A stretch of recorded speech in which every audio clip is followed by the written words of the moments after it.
चला तर विद्यार्थी मित्रांनो, आज आपण इंग्रजीचा एक नवीन व्याकरणाचा एक नवीन प्रकार शिकणार आहोत.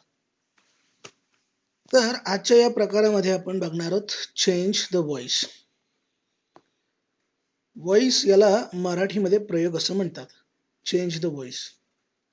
कर्मणी आणि कर्तरी प्रयोग. यालाच आपण इंग्रजीमध्ये ऍक्टिव्ह व्हॉइस आणि पॅसिव्ह व्हॉइस असं म्हणतो. आता ऍक्टिव्ह व्हॉइस आणि पॅसिव्ह व्हॉइस ही वाक्य ओळखायची कशी? तर याच्यासाठी आपण वाक्यरचना बघितली होती. टेन्समध्ये ज्या पद्धतीने वाक्यरचना असती, अगदी जे काम कर्त्याकडून केले जातं त्याला आपण ऍक्टिव्ह व्हॉइस असं म्हणतो. आता दिलेली ही वाक्य सगळी ऍक्टिव्ह व्हॉइस मध्ये आहेत आणि ते पॅसिव्ह व्हॉइस मध्ये कशी करायची हे आपण पाहणार आहोत. चला तर मग आपण पाहूयात ऍक्टिव्ह व्हॉइसचं पॅसिव्ह व्हॉइस मध्ये कसं रूपांतर करूयात. फाईन.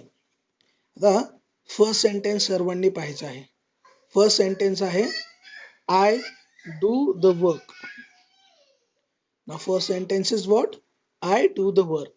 आता हे पहिलं वाक्य आपल्याला हे वाक्य आहे ऍक्टिव्ह व्हॉइस मध्ये. हे वाक्य आहे ऍक्टिव्ह व्हॉइस मध्ये. आता आपल्याला ऍक्टिव्ह व्हॉइस आपल्याला पॅसिव्ह व्हॉइस मध्ये करायचं. तर मग आपल्याला हे वाक्य स्प्लिट म्हणजे वाक्य विभागता यायला पाहिजे. वाक्याचे आपल्याला जे काही फ्रॅगमेंट आहेत, तुकडे आहेत ते करता यायला पाहिजेत. तर समजून घेऊ वाक्याचे तुकडे कसे करायचे. तर वाक्याचे तुकडे आपण करणार आहोत सब्जेक्ट, वर्ब आणि ऑब्जेक्ट. या ठिकाणी आय हा या ठिकाणी सब्जेक्ट आहे, डू या ठिकाणी वर्ब आहे आणि द वर्क ऑब्जेक्ट आहे. तर मग या ठिकाणी आपण काय करतो ते गोष्ट नेहमी लक्षात ठेवा. ऍक्टिव्ह व्हॉइसचं पॅसिव्ह व्हॉइस मध्ये करत असताना, ऍक्टिव्ह व्हॉइसचं रूपांतर पॅसिव्ह व्हॉइस मध्ये करत असताना आपण जो ऑब्जेक्ट आहे तो सुरुवातीला घेतो. मग वाक्याचा जो शेवटचा भाग आहे म्हणजे ऑब्जेक्ट आहे, तो आपण उत्तरामध्ये सुरुवातीला लिहिलाय. द वर्क या ठिकाणी टी हा कॅपिटल आहे आणि हे वाक्य कोणत्या काळातलं आहे? हे वाक्य साध्या वर्तमान काळातलं आहे. साध्या वर्तमान काळामध्ये असल्यामुळं आपण या ठिकाणी हेल्पिंग वर्ब इज घेतलेला आहे. काळामध्ये आपण ह्या गोष्टी शिकलो की कोणत्या काळामध्ये कोणतं हेल्पिंग वर्ब घ्यायचं. मात्र पॅसिव्ह व्हॉइस करत असताना हेल्पिंग वर्ब आपण एम, इज, आर यापैकी घेणार आहोत. तर या ठिकाणी द वर्क असल्यामुळे आपण हेल्पिंग वर्ब इज घेतलेलं आहे. त्यानंतर आपण घेणार आहोत क्रियापदाचं तिसरं रूप. डूचं तिसरं रूप होतं डू, डीड आणि डन. वाक्यात आपण डूचं तिसरं रूप घेतलंय डन आणि त्यानंतर बाय आणि कर्त्याची द्वितीया. बाय घेतल्यानंतर आय, यश याची द्वितीया होती मी आणि म्हणून आपलं उत्तर होईल the work is done by me. वाक्याचा अर्थ काय होतो? आय डू द वर्क म्हणजे मी काम करतो आणि पॅसिव्ह व्हॉइस मध्ये काय? माझ्याकडून काम केले जाते असा वाक्याचा अर्थ होतो. The work is done by me. तर याच्यामध्ये असं वाक्य का होतं हे आपण application of change the voice या भागामध्ये पाहणार आहोत. आज आपण वाक्य कशी ऍक्टिव्ह व्हॉइसची पॅसिव्ह व्हॉइस मध्ये करायची हे पाहणार आहोत. पहा, हे पाहत असताना आपण इथं काही नियम आहे तो समजून घेऊ. नक्की काय सांगितले याच्यामध्ये? तर इथं लिहिलंय असर्टिव्ह सेंटेन्स. महत्वाची गोष्ट सांगायची राहिली, आपण जी सगळी वाक्य पाहतोय ती सर्व वाक्य असर्टिव्ह आहेत. असर्टिव्ह याचा अर्थ विधानार्थी वाक्य आहेत. असर्टिव्ह सेंटेन्स आहेत. हे सगळे वाक्य विधानार्थी वाक्य आहेत. वाक्याचे 4 प्रकार आहेत: असर्टिव्ह, इम्परेटिव्ह, इंटरॉगेटिव्ह अँड एक्सक्लेमेटरी. तर असर्टिव्ह म्हणजे विधानार्थी वाक्य. तर विधानार्थी वाक्याचं रूपांतर आपण हे ऍक्टिव्ह व्हॉइस आहे पॅसिव्ह व्हॉइस मध्ये करत आहोत. करत असताना काही नियम आहेत आपल्याला माहिती असायला पाहिजेत. काय नियम आहेत ते बघा. असर्टिव्ह सेंटेन्स मध्ये ऍक्टिव्ह व्हॉइसचे पॅसिव्ह व्हॉइस मध्ये रूपांतर करताना वाक्याची सुरुवात ऑब्जेक्टने करावी. म्हणजेच आपल्याला दिलेल्या वाक्यामधील ऑब्जेक्ट कोणता आहे तो ओळखून घेता यायला हवा. तर दिलेल्या वाक्यामध्ये सगळ्यात शेवटचा भाग आहे, शक्यतो तो ऑब्जेक्ट असतो आणि म्हणून तो आपण वाक्याच्या सुरुवातीला घेणार आहोत. पुढं काय म्हणलंय पाहूयात. वाक्याची सुरुवात ऑब्जेक्टने करावी. गरजेनुसार हेल्पिंग वर्ब घ्यायचं. एच व्ही असं लिहिले. हेल्पिंग वर्ब म्हणजे समजा वर्तमान काळ असेल तर वर्तमान काळामध्ये आपण एम, इज, आर. भूतकाळ असेल तर वॉज, वेअर आणि वर्तमान काळ असेल तर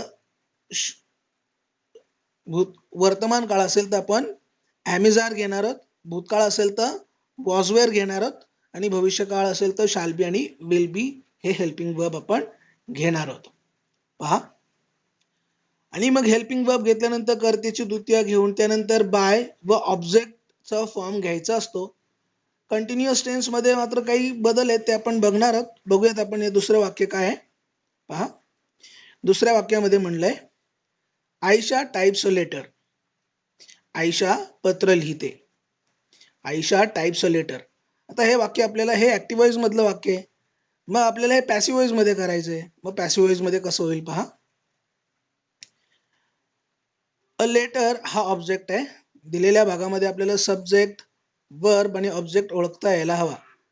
तर आपण समजून घेऊ सब्जेक्ट कोणता, वर्ब कोणता आणि ऑब्जेक्ट कोणता. पहा, आता याच्यामध्ये आपल्याला आयशा हा सब्जेक्ट आहे. त्यानंतर आपण वर्बला वेगळा कलर देऊ. टाइप्स हे वर्ब आहे आणि आपण ऑब्जेक्टला वेगळा कलर देऊ. तर या ठिकाणी अ लेटर. अ लेटर हे काय, ऑब्जेक्ट आहे. तर ऑब्जेक्ट वाक्याच्या सुरुवातीला घ्यायचं, म्हणजे दिलेलं वाक्य काय करायचं आपल्याला, मागच्या बाजूने लिहायचंय, उलट लिहायचंय. तर बघा सुरुवात कशी होईल. या ठिकाणी आपण ऑब्जेक्ट सुरुवातीला घेतोय, म्हणजेच काय घेतलंय, अ लेटर सुरुवातीला घेतलाय. ऑब्जेक्ट म्हणजे शेवटचा भाग सुरुवातीला घेतलाय. अ लेटर हे वाक्य कोणत्या काळातलं आहे, हे वाक्य सिंपल प्रेझेंट मधलं आहे. हे कशावरून ओळखायचं, तर वाक्य रचनेवरनं ओळखायचं.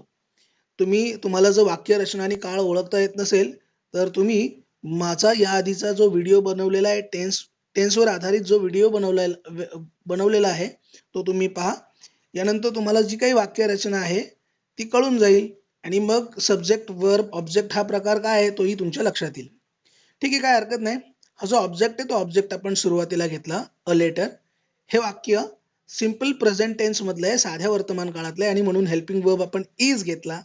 त्यानंतर क्रियापदाचं नेहमी तिसरं रूप घेतलं जातं. टाईपचं तिसरं रूप आहे टाइप्ड. ईडी प्रत्यय लागलाय, typed. So a letter is typed.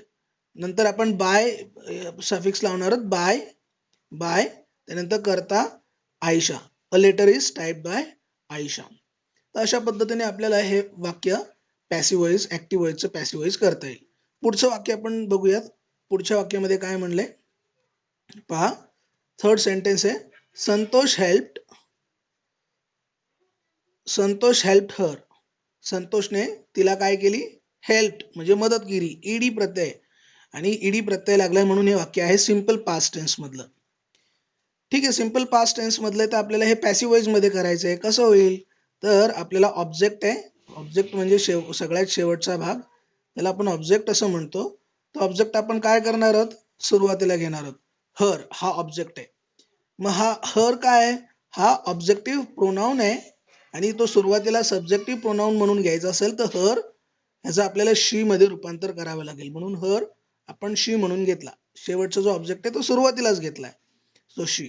आणि हे वाक्य कोणत्या काळातलं आहे, तर सिंपल पास्ट टेन्स मधलं, आणि म्हणून हेल्पिंग वर्ब वॉज किंवा वेअर या दोन्ही पैकी वापरायचे. म्हणून आपण या ठिकाणी हेल्पिंग वर्ब वापरले, वॉज. त्यानंतर आपण नेहमी क्रियापदाचं तिसरं रूप घेतो, हेल्प. हेल्पचं तिसरं रूप हेल्पच आहे, आणि हेल्प घेतलं बाय, आणि करता जो आहे तो घेतो किंवा त्याची द्वितीय. सो या ठिकाणी संतोष हा करता होता म्हणून संतोष घेतलं. या ठिकाणी आपल्याला लक्षात घेण्यासारखी गोष्ट आहे. वाक्य काय करायचं आपल्याला, वाक्याची सुरुवात शेवटून करायची, म्हणजे ऑब्जेक्ट पासून करायची. वाक्य भूतकाळातलं होतं, वाक्य भूतकाळात असेल त्यावेळेस सहाय्यकारी क्रियापद वॉज किंवा वेअर असं घ्यायचं आहे. एक वचनी असेल त्यावेळेस आपण वॉज घेतो, अनेक वचनी असेल त्यावेळेस वेअर घेतो. हर हे ऑब्जेक्ट होतं, सुरुवातीला घेतल्यामुळे ते सब्जेक्ट प्रोनाउन झालं, हरचं शी लिहावं लागलं. त्यानंतर हेल्पिंग वर्ब आपण नेहमी घेतो, वॉज. त्यानंतर पास्ट पार्टिसिपल ऑफ वर्ब, हेल्पचं तिसरं रूप आहे हेल्प बाय, आणि सब्जेक्ट संतोष घेतला. नेक्स्ट सेंटेन्स बघूयात आपण. नेक्स्ट काय आहे पहा. Next sentence, Lata is singing a song. आता ही या आधीची ह्या आधीची जे काही 3 सेंटेन्स आहेत हे कोणती होती, तर हे सिंपल सेंटेन्स होती, म्हणजे simple past tense, simple present tense याच्यामधली ही वाक्य आपल्याला पाहायला मिळाली. मात्र आता आपण हे जे वाक्य पाहतोय ते कशामधलं आहे, ते वाक्य आहे प्रेझेंट कंटिन्युअस टेन्स मधलं, म्हणजेच काय, चालू वर्तमान काळामधलं. याच्यासाठी मात्र वेगळा नियम आहे. इथून वरचे जे वाक्य आहेत त्याच्यासाठी वेगळा होता, थोडासा वेगळा होता. वाक्यात जर आयएनजी प्रत्यय लागला असेल तर आपण सहाय्यकारी क्रियापदानंतर बिंग घ्यावं लागतं, हे मात्र सर्वांनी लक्षात ठेवा. पहा, आपल्याला ह्या आधीचे काळ होते, हे जे काही सेंटेन्स आहेत हे आपल्याला सिंपल टेन्स मधले वाक्य होती. आताची मात्र आपल्याला कोणत्या टेन्स मधली वाक्य आहेत, तर हे कंटिन्युअस मधले आहेत. आणि कंटिन्युअस मध्ये कसं ओळखायचं कंटिन्युअस मधलं सेंटेन्स आहे किंवा टेन्स आहे किंवा वाक्य आहे, तर जर याच्यामध्ये वाक्यामध्ये क्रियापदाला जर आयएनजी प्रत्यय लागला असेल तर ते वाक्य कंटिन्युअस टेन्स मधले असं ओळखून घ्यावं. तर या ठिकाणी काय म्हणलंय बघा, Lata is singing a song. मी सांगताना सांगितलं, क्रियापदाला जर आयएनजी प्रत्यय असेल तर वाक्यामध्ये आपण सहाय्यकारी क्रियापदानंतर बिंग घेणार आहोत. काय घेणार आहोत, बिंग. वाक्याची सुरुवात मात्र तशीच, आपण ऑब्जेक्ट सुरुवातीला घेणार आहोत. मग ऑब्जेक्ट काय वाक्यामध्ये, ऑब्जेक्ट म्हणजे शेवटचा भाग, अ सॉन्ग. अ सॉन्ग हा ऑब्जेक्ट आहे आणि मग तो वाक्याच्या काय घेतला आपण, सुरुवातीला घेतला. पहा, वाक्याच्या सुरुवातीला काय घेतला, अ सॉन्ग. आणि मग वाक्य कसं तयार झालं बघा, a song. Simple present tense मध्ये वाक्य असल्यामुळं एम, इज, आर यापैकी आपण सहाय्यकारी क्रियापद घेणार आहोत. त्यानुसार आपण इज हे सहाय्यकारी क्रियापद घेतलं. आणि कंटिन्युअस टेन्स आयएनजी प्रत्यय लागलाय म्हणून सहाय्यकारी क्रियापदानंतर नेहमी बिंग घ्यायचं, तर ते बिंग घेतलेलं आहे आपण. त्यानंतर सिंगचं पास्ट पार्टिसिपल ऑफ वर्ब काय होतं, sang.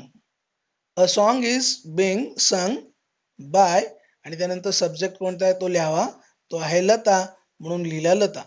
तर हे वाक्य झालं, a song is being sung by Lata. तर या पद्धतीने तुम्ही कंटिन्युअस टेन्सचं ऍक्टिव्ह व्हॉइसचे पॅसिव्ह व्हॉइस मध्ये रूपांतर करू शकता. ठीक आहे, आपण पुढच्या स्लाइड कडे जाऊयात. इथं काय म्हणलं बघा, इथं समजून घेऊयात. She is singing a song. Sorry, हे वाक्य काय आहे बघा, she was singing a song. इथं फक्त सहाय्यकारी क्रियापदामध्ये फरक आहे, इज च्या ऐवजी वॉज आलेला आहे, म्हणजे हे पास्ट कंटिन्युअस टेन्स मधलं वाक्य आहे. मग कंटिन्युअस टेन्स कशावरून ओळखायचं, तर मी तुम्हाला आता सांगितलं, क्रियापदाला जर आयएनजी प्रत्यय लागला असेल तर ते वाक्य कंटिन्युअस टेन्स मधलं आहे असं ओळखायचं. खरं तर आपल्याला सूत्र माहिती असायला पाहिजेत, तर ते तुम्ही या आधीच्या लेक्चरमध्ये पाहून सगळ्या गोष्टी समजून घेऊ शकता. पहा, हे वाक्य पास्ट कंटिन्युअस टेन्स मध्ये असल्यामुळं हे वाक्य आपण पॅसिव्ह वॉइस मध्ये करत आहोत. तर आपण याच्यामध्ये आपल्याला माहिती असायला पाहिजे सब्जेक्ट, वर्ब आणि ऑब्जेक्ट कोणता आहे, तर समजून घेऊ. पहा, वाक्यामध्ये शी हा सब्जेक्ट आहे, शी हा सब्जेक्ट आहे, सिंगिंग हा वर्ब आहे आणि सॉन्ग काय ऑब्जेक्ट आहे. मग वॉज काय आहे, तर वॉज हे हेल्पिंग वर्ब आहे. तर ठीक आहे, आता आपण हे ऍक्टिव्ह व्हॉइस मधलं वाक्य आहे, आपण ऍक्टिव्ह व्हॉइस मधलं वाक्य कशात करणार आहोत, तर पॅसिव्ह व्हॉइस मध्ये करणार आहोत. मग आपण नेहमी काय करतो, जो शेवटचा भाग आहे तो सुरुवातीला घेतो, म्हणजेच काय, ऑब्जेक्ट सुरुवातीला घेतो. अ सॉन्ग, तर या ठिकाणी अ राहिलाय, अ सॉन्ग. त्यानंतर हेल्पिंग वर्ब कोणतं घेणार आहोत, ज्या काळातलं आहे त्याच काळातलं, वॉज किंवा वेअर, वॉज घेणार आहोत. आयएनजी प्रत्यय लागलाय म्हणून त्यानंतर बिंग घेणार आहोत, बिंग घेतला.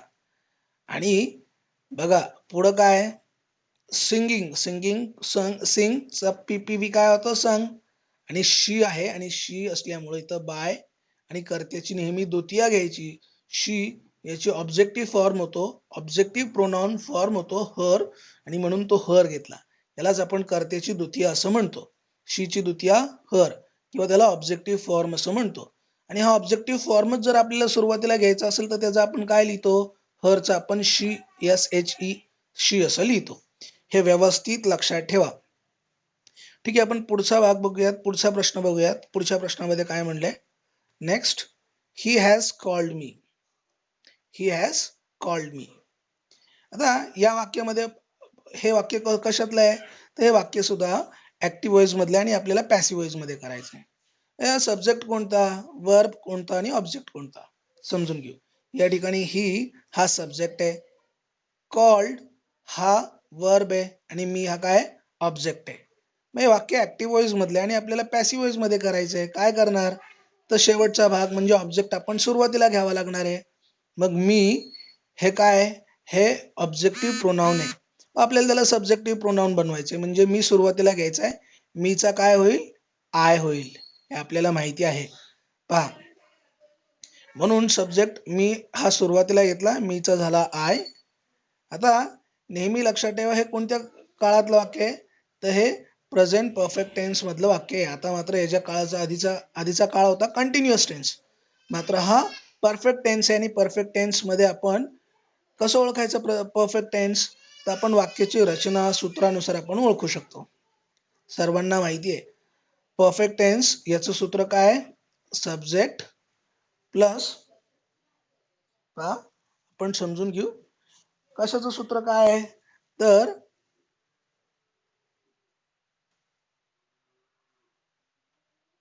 प्रेझेंट परफेक्ट टेन्स याचं सूत्र काय आहे? याचं सूत्र आहे सब्जेक्ट